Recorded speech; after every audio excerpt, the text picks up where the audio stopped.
Hey, Anthony here with Level 1 Gaming, and this week we have our very first Boomer Blast weekly review. So, what is this? It's going to be a weekly article and video review where I'm going to be reviewing the latest and greatest first-person indie shooters. You can expect a written review on the website and a video review on YouTube every week. I myself have been playing first-person shooters since I've been a kid, since the original Wolfenstein 3D, and one of my very first, memories of any first-person shooter is being extremely scared of those German Shepherds. So with that passion, and myself, I'm also a developer and a modder in the first-person shooter scene. I came up with this idea of reviewing the best FPS games the indie space has to offer on a weekly basis. So, our first review will be for Echo Point Nova, an extremely fluid movement-based shooter that has the most flexible first-person shooter mechanics I have ever seen in any FPS game. Every game will be given a boom scale, which is 1 out of 5 booms every week. So with this game, the sky is the limit, literally. As an FPS player in my late 30s now, I primarily play single-player shooters, so COD Warzone and the like are not on my regular gaming rotation. Instead are campaign-based shooters, the likes of Doom Eternal, which are much more enticing to me, and similar indie games. Lately, most first-person shooters have seen a lot of innovation in movement controls and dynamics, primarily within the multiplayer space. Even within the indie space for these types of games, upcoming shooters like Out of Action are again multiplayer only. Greylock Studios, however, has dedicated their time to creating first-person shooters that are focused on the single-player experience, all while pushing the limits of first-person shooter movement controls. Their first game, Severed Steel, was greatly enjoyed by me and the shooter community, and they are now back with Echo Point Nova, which is a single-player focused, and it allows co-op as well. To start, you progress through an open world, already providing a wide area to maximize the movement controls they give you. To give some sort of comparison, Titanfall 1 and 2 would come to mind. However, add in an infinitely useful hoverboard, and it opens up that movement set greatly.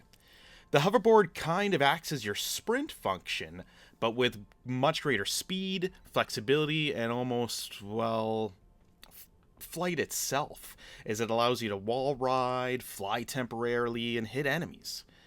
When you first start playing, you'll notice that everything you try to do, you basically can do it. Not to say that it is infinite, but you have to push the game very hard to break it. This is the best movement and traversal controls I have ever played in any first-person shooter, open world or not.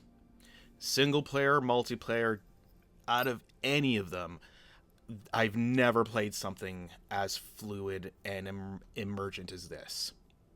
The fluid and snappy movement just feels regularly rewarding, and mastering it just requires practice and finesse. The more you play, the better you will become with your own style.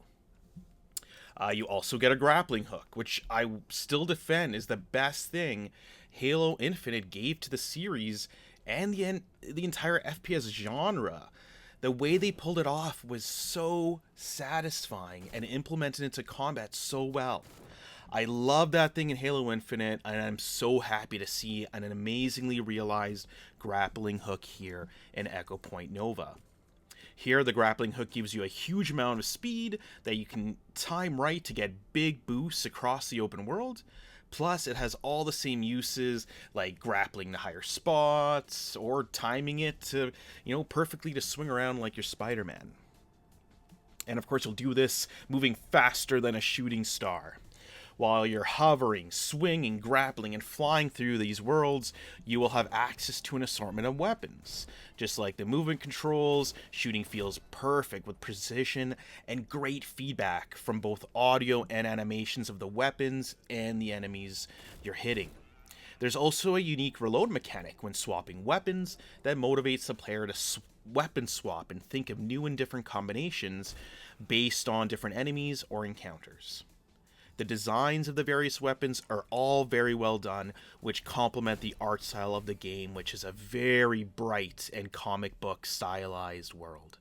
Characters, weapons, enemies, and landscapes, and everything in between has a beautifully realized look to it, which gives Echo Point Nova a very unique look.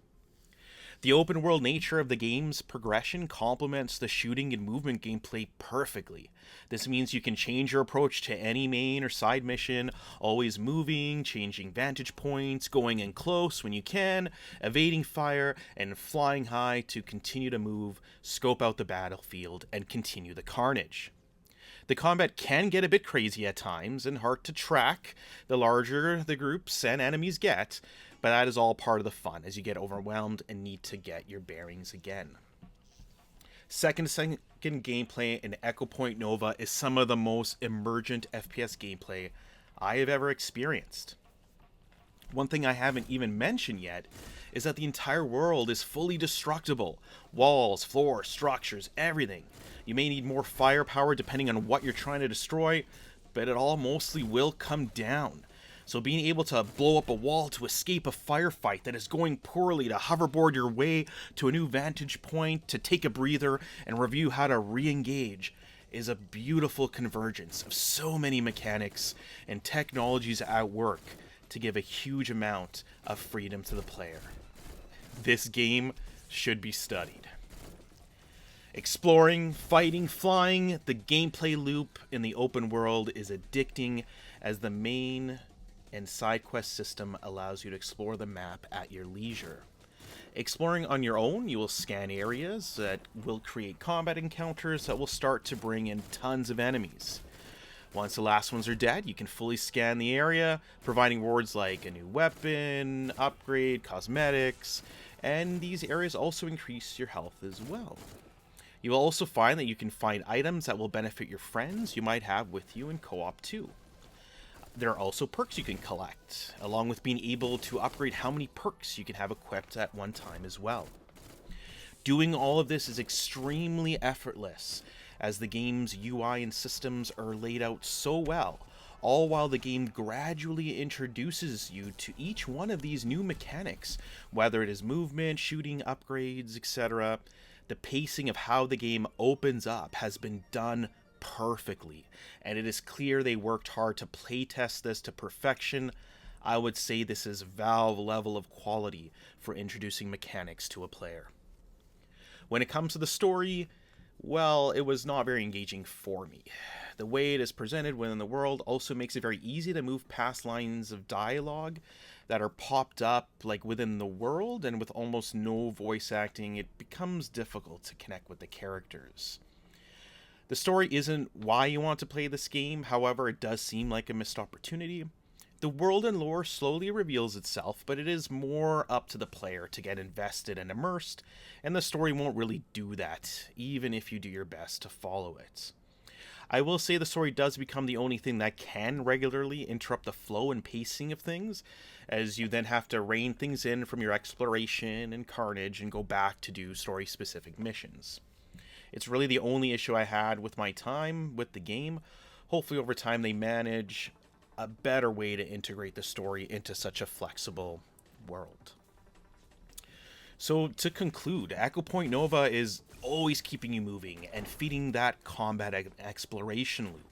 The movement controls are the best of any first-person shooter out there, and I would love to see even more games push the limits of what you can do from a first-person perspective, shooter or not. The various missions across the map are all nicely paced and packed with action, and after you're done with it, it won't be long before you find something else in the world. The open world is extremely dense with things to do, including some puzzles I was surprised to find, and I was surprised how fun they were to solve. Another thing to look forward to is the amount of post-launch content you can expect from Greylock Studio. Their previous game, Severed Steel, received a ton of free post-launch content, such as new modes, features, and so much more, along with ports to consoles. As while this release of Echo Point Nova is only on PC, hopefully we'll see console ports just like we did for Severed Steel. The game released on September 24th, 2024, and if you're interested in picking it up now, there is a 10% launch discount until October 8th. An open-world first-person shooter entirely focused on player movement, freedom, and flexibility like this is something almost all players of this genre should enjoy. There are very few issues here. I really enjoy a good cast of characters and story in my games, so that's the only reason why I kind of found it negative when I was mentioning it earlier. However, that's not something that should stop you from playing what might be the most advanced and emergent first-person shooter ever made. Play it now. And I give this 5 booms out of 5. Pick this up. This has been Anthony, and we'll see you next week on Boomer Blast Weekly. Until next time.